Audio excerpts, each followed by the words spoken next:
Gue bukan fansnya Nikita Mirzani, tapi dengan adanya kasus ini, ngebuat banyak mata terbuka lebar bahwasanya kualitas hukum di negara kita ya seperti itu.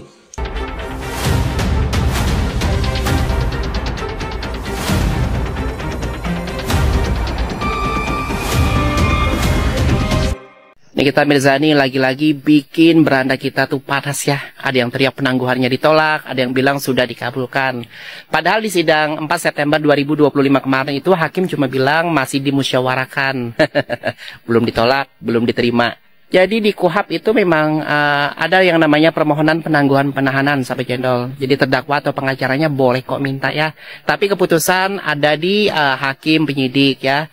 Dan harus mempertimbangkan misalnya apakah orang ini akan kabur, kemudian akankah menghilangkan barang bukti ya, atau mengulangi tindak pidana. Nah, jadi wajar banget ya kalau majelis hakim itu butuh semacam musyawarah sampai channel. Mereka bukan mesin otomatis ya, klik approve atau reject. Mereka harus timbang syarat hukumnya dulu. Jadi sampai hari ini statusnya masih proses, bukan sudah pasti. Daripada kita debat, ditolak atau diterima, lebih penting kita kawal prosesnya biar adil, transparan, dan sesuai aturan. Jadi penangguhan itu cuma salah satu episode ya. Yang utama adalah bagaimana kasusnya sendiri berjalan jernih, tidak ada intervensi. Lintang, jadi kemarin Lintang tuh lagi nge-live sore-sore ya, terus banyak. Oh, jadi lo yang nantangin si Lintang untuk naik ring, tapi lo minta sponsor 500 juta. 500 juta, nggak salah dengar aku. Bukan masalah 500 jutanya, mau 5 juta juga si Lintang mikir emang lo siapa. Artis juga kagak. Dibilang selebgram juga followersnya 50 ribu kagak nyampe. Masalahnya bukan masalah duitnya, lu nya siapa. Lu ngaca dulu deh sebelum nantangin orang itu siapa orangnya. Aduh. Gue bukan fansnya Nikita Mirzani, tapi dengan adanya kasus ini, ngebuat banyak mata terbuka lebar bahwasanya kualitas hukum di negara kita ya seperti itu. Belum lama kasus Tom Lembong yang nggak merugikan negara, nggak ada korupsi dinyatakan sebagai tersangka. Dan sekarang kita dipertontonkan dengan adanya kasus Nikita Mirzani ini. Udah pada nonton semuanya kan? Ya, salah satu hal yang paling menggelikan buat gue, buktinya nggak bisa diputar di ruang sidang. Itu persidangan macam apa? Gitu.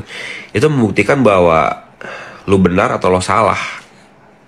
Sepertinya kita siapa itulah yang menentukan kita aman apa enggak di ruang sidang.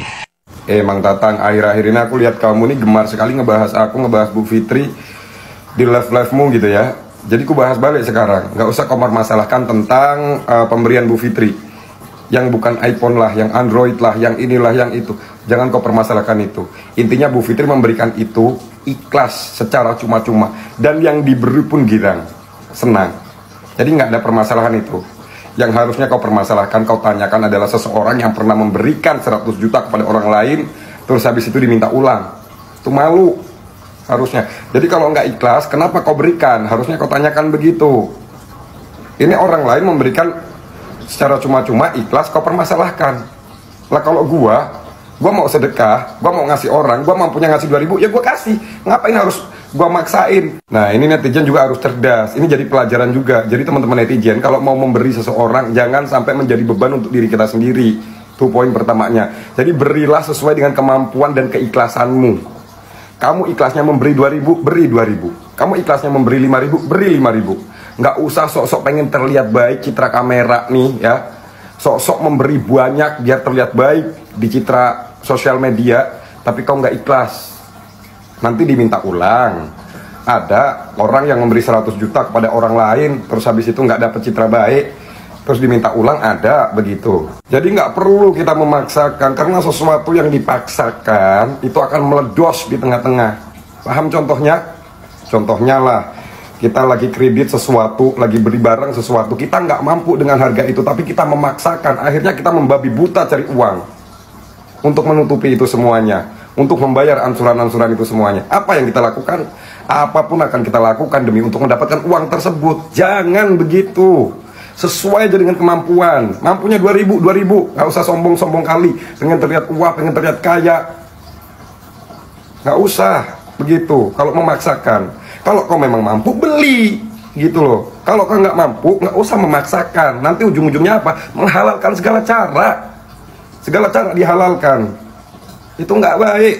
Si pos-pos menyuarakan stop pembulian. Tapi hari ini ketika Nikita Mirzani Halo Taci Cimot, selamat malam Taci Cimot. Taci Cimot, kalau kita menolak pembulian, kita melawan pembulian, bukan berarti kalau dibully diam, gak membalas, tidak cocok ya. Kalau melawan pembulian, stop bullying, harus dilawan dengan bullying. Kalau mereka membuli, kita bully balik, lebih kuat lagi buliannya. Kalau misalnya mereka kata anjing, kita bilang babi liar gitu, lebih kuat lagi. Kalau mereka menghina, kita hina lagi, sehina-hinanya. Kenapa? Agar si tukang bully, tukang hina ini merasakan bagaimana rasanya dihina dan dibully orang. Jadi bukan berarti kalau kita stop bullying, terus kita diam, membiarkan mereka membuli, terus kita diam. Bukan, Ci. Enggak. Kalau gitu si tukang bully nggak akan tobat, nggak akan berubah, karena tidak pernah merasakan bagaimana rasanya dibully orang. Jadi untuk siapapun yang kena bully, bully balik mereka sepuas-puas kalian. Kalau ada orang yang menghina-hina mereka sehina-hinanya, agar mereka sama-sama merasakan bagaimana rasanya dibully, bagaimana rasanya dihina. Itu caranya, Ci. Jadi untuk Mbak Fitri, ya, Fitri Sahuri, maaf ya kalau salah spell, karena dia yang terus dipoinkan, dia yang terus diserang. Jadi untuk Kak Fitri, kemarin-kemarin itu saat diam-diam, aduh, gemes. Tapi sekarang di komal-komal, di TikTok dia sudah berani speak up, berani membalas bullying dari orang lain. Selamat Mbak Fitri, terus gaskan. Orang-orang yang suka bully seperti mereka, yang mendukung orang cinta buta, harus dilawan. Lawan Mbak Fitri, nggak usah pakai inisial, lawan Mbak Fitri, teruskan, gaskan. Selamat sore guys, jumpa lagi dengan saya orang kampung. Tadi saya mendengar masih ada seorang PH yang mempertahankan diri soal statementnya yang A1. Untuk para pendukung kita yang masih mau dibodohi dan dijadikan alat pembodohan, baiknya kalian bisa sadar diri, mencari informasi-informasi yang valid. Jangan sampai kalian dibodohi hanya oleh PH yang ingin mencari sensasi. Sekarang statementnya adalah para pendukung Nikita Mirzani diajak melihat tembok. Aduh dasar muka tembok, disuruh melihat tembok. Padahal sudah jelas-jelas seorang lawyer yang mengatakan, Pak, karena di situ di saat persidangan Nikita Mirzani bersamaan dengan klien dia yang seorang perempuan di dalam persidangan yang sama, yaitu Zoom atau online. Ada di aula. Persidangan itu dikumpulkan di aula. Ya, di aula